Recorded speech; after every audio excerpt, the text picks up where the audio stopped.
Good morning বন্ধুরা। তো এটা ছিল সানডে। তো সকাল সকাল উঠে আমি সকালে জলখাবারটা বানিয়ে নিচ্ছি।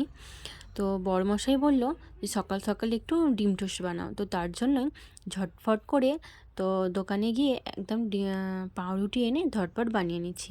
এখন বাজে ঠিক সকাল 9টা। তো তারপর দেখো এখানে সবাই মিলে এই ডিম টোস্টটাই খাওয়া হবে। তো তারপরে আমি কিচেনে চলে এসেছি। তো যেহেতু এক জায়গায় গিয়েছিলাম একটা দরকারে, তো তার জন্য অনেকটাই দেরি হয়ে গিয়েছিল। তো সেই জন্য দুদিকে করে বসাতে হচ্ছে।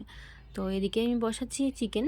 তো তার জন্য সব রকম মশলাটাকে কষিয়ে নিচ্ছি, যেমন পেঁয়াজ, টমেটো, ঘরোয়া যে মশলাগুলো লাগে, টমেটো, কাঁচা লঙ্কা। তো তারপরে এদিকে মা মূলোটা মানে প্রথমে ফুলকপির তরকারিটা করে নিয়েছিল। তো তারপরে মূলোটা ভেজে নিয়েছে।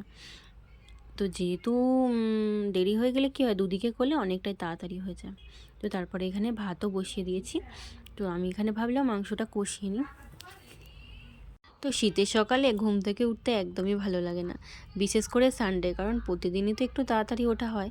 তো সানডেটা মনে হয় একটু দেরি করে উঠি, কিন্তু তাহলে কি হবে, সানডেই তো বেশি কাজ থাকে, কারণ রান্নার একটু বেশি এক্সট্রা থাকে। তো প্রতিদিন যেটা হয়, একটা সবজি করলাম, হয়ে গেল। তো সানডেতে একটু বেশি কাজ থাকে, আবার যদি দেরি করে উঠি তাহলে তো আরোই দেরি হয়ে যায়। তো সেই জন্যই উঠে পড়তে হয়। তো তারপরে দেখো আমি এখানে চিকেনটাও দিয়ে দিয়েছি, আর চিকেনের মধ্যে দিয়েছি একটু মটরশুঁটি। যেহেতু কষা হবে, সেহেতু আমি মটরশুঁটিটা দিলে খুবই ভালো লাগে। আর এতে কোনো জল দেবো না, চিকেন থেকে যে জলটা বেরোবে ওতেই সেদ্ধ হয়ে যাবে। তারপরে দেখো আমি এখানে ভাতটাও বসিয়ে দিচ্ছি। আর চিকেনে ধনেপাতা আর গরম মশলা না একদমই জমে না। তো তার জন্য আমি এখানে ধনেপাতাটাও কুচিয়ে নিচ্ছি। তোমরা কে কে চিকেন কষা খেতে ভালোবাসো অবশ্যই কমেন্টে জানিও। তো আমার তো খুবই ভালো লাগে। মানে চিকেনের ঝোলটা হয়তো মাঝে মাঝে খুব খেতে ইচ্ছা করে, আলু দিয়ে ঝোল, কিন্তু কষাটাও দুর্দান্ত লাগে। আর একটু ঝাল ঝাল করে বানালে তো আরোই ভালো লাগে। তারপরে আমি এখানে চিকেনটা একটু টেস্ট করিয়ে নিচ্ছি, নুন ঝাল সব কিছু ঠিক আছে কিনা। লাস্টে একটু গরম মশলা ছড়িয়ে আমি চিকেনটা নামিয়ে নিচ্ছি। বাস, আজকের মতন চিকেন রেডি। তো চলো তোমাদের দেখাই কী কী রান্না করলাম। তো দেখো এখানে সাদা ভাত আছে, আর যেটা আছে সেটা হচ্ছে ফুলকপির তরকারি, এটা মা করে রেখেছিল, আগেই বলেছি। তো তারপরে দেখো এখানে আছে স্যালাড। তো চিকেনের সাথে তো স্যালাড লাগবেই।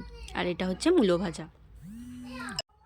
আর যেটা দেখাবো সেটা হচ্ছে এই যে চিকেন কষা। তো একটু ঝাল ঝাল করে আর একদম শুকনো শুকনো করেই করেছি। আর দেখাবো ফ্রিজে ছিল তো তরকারি, সেটাকে একটু গরম করে নিয়েছি। শাক ভাজাও ছিল, আর একটু তরকারি ছিল, আর একটু ডিমের তরকারিও ছিল, ঠিক আছে। তো সেগুলোকে গরম করে খেয়ে নিচ্ছি। তো ভিডিওটা কেমন লাগলো অবশ্যই জানিও, ভালো লাগলে একটা লাইক দিও।